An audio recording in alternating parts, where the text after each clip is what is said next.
于是呢，俄罗斯反制裁，宣布外国购买俄国的石油天然气必须用卢布结算，你没有你就来向俄罗斯的中央银行购买，换卢布。俄罗斯有足够的油气资源呢，掌握着欧洲的能源的命脉，欧洲各国要想顺利的过冬，不饿肚子，有燃气做饭取暖，那你就离不开俄罗斯的能源和食品供应。这样一来，美元的麻烦就大了。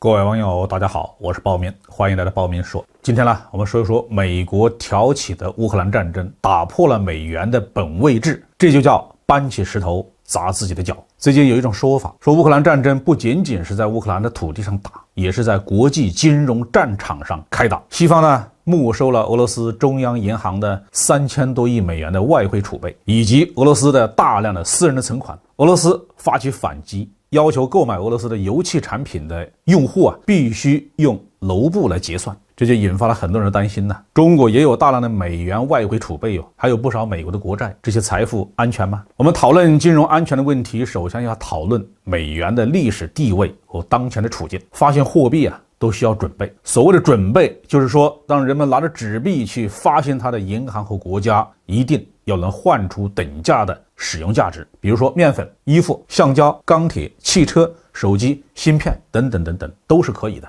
当然了，黄金也可以，因为它是最典型的硬通货，全世界都认。如果发行货币的国家政府没这么多的东西可换，那这种货币就会贬值。能用货币换到的有用东西叫做货币的本位。传统上的货币都用黄金作为本位，美元呢也一度如此但是在上个世纪的60、70年代，美元就出现了超发的问题。到1971年，美国官方黄金储备早已不足以覆盖西方主要国家持有的美元的储备。美国总统尼克松只好宣布美元同黄金脱钩，美国不再向任何国家递换黄金。美国然后又用军事优势绑架全球的石油资源，约定全球石油交易必须用美元的结算，这叫石油美元本位制。由于美国超强的军事优势，所以美国政府一再开机狂印美元也没有出现美元贬值的现象。但是美国把俄罗斯踢出 SWIFT 系统，去破坏了自己的石油本位制。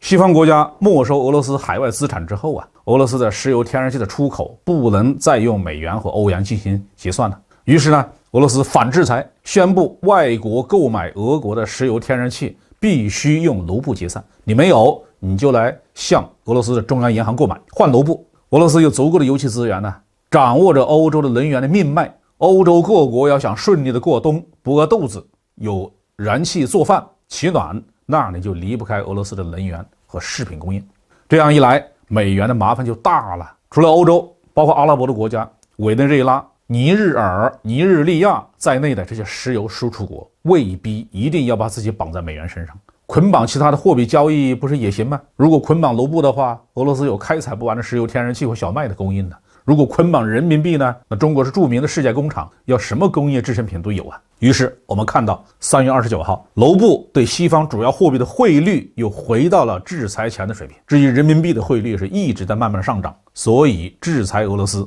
是美国人自己挖了自己的墙角。现在已经超量发行的美元怎么办？人们只能拿着这些绿纸去找美国换实物。美国呢，当然也是个资源丰富的大国，同样有大量的石油天然气可以出口。美国的高端制造业还很是发达，美国还是全球最大的粮食出口国，还有大量的技术专利之类的软财富。如果有一个比较长的过渡期，把超量的美元慢慢消化掉，这也是可行的。但问题是，因为美国政府倒行逆施，大家都担心美元的信用，可以说美元的信用正在逐渐的崩溃。再另外，美国政府天量的债务更是让美元问题雪上加霜。到3月29号，美国的国债已经超过了30万亿美元，人均负债是9万多美元，如果平摊到每个纳税人身上，就是24万多美元。但是美国的联邦财政收入一年只有4万1千多亿美元，就算美国政府什么都不开销，不发政府雇员工资，不发社会福利，解散军队等等，